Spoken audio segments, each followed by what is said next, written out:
Hindi maikakailan, matindi na ang problema nararanasan ng ating bansa, lalo na po sa ekonomiya.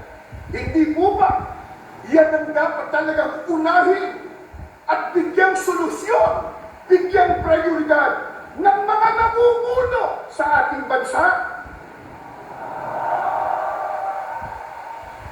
Gaya ng nabanggit natin, nakalulungkot po sapagkat hindi yan ang nakikita natin ginagawa ng iba sa kanila. Ang ginagawa ng iba ay nagpapalubha sa problema pangkabuhayan ng Pilipino. Ang magbigat pa, yung ginagawa nila, nagdudulot ng bahabahagi, nagdudulot ng kaguluhan, hidwaan at pagtatalo.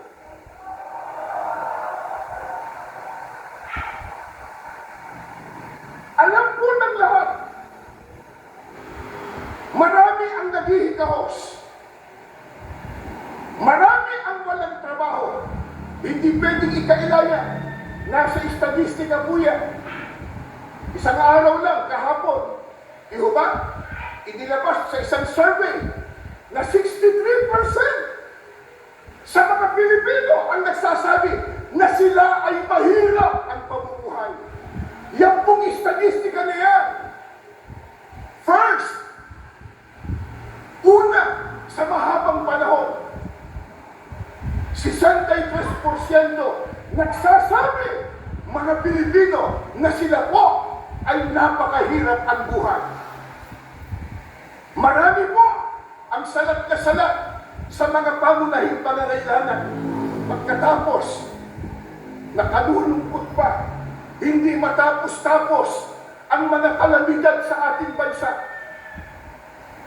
Sunod-sunod na mga bagyo, pagbaha, pagputok pa ng bulkan, at nariyan pa po ang mga digmaan at kaguluhan sa iba't ibang panig ng mundo na sa ayaw man po natin at gusto, maaapektuhan tayo.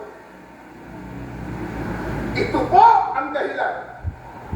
Kaya ating kinakatigan ang ipinahayag ng ating Pangulo na hindi tayo sang-ayon sa impeachment ng Vice Presidente.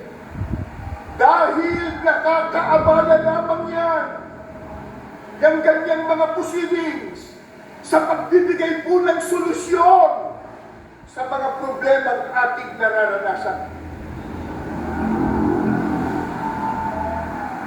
Sa bagay po, maliwanag ng tinalakay ni Congressman Marcoleta, yung impeachment per se, hindi naman tayo tutultol sapagkat itinatadhana talaga yan ng saligang batas. Kaya alam, dapat tumaan sa rule of law.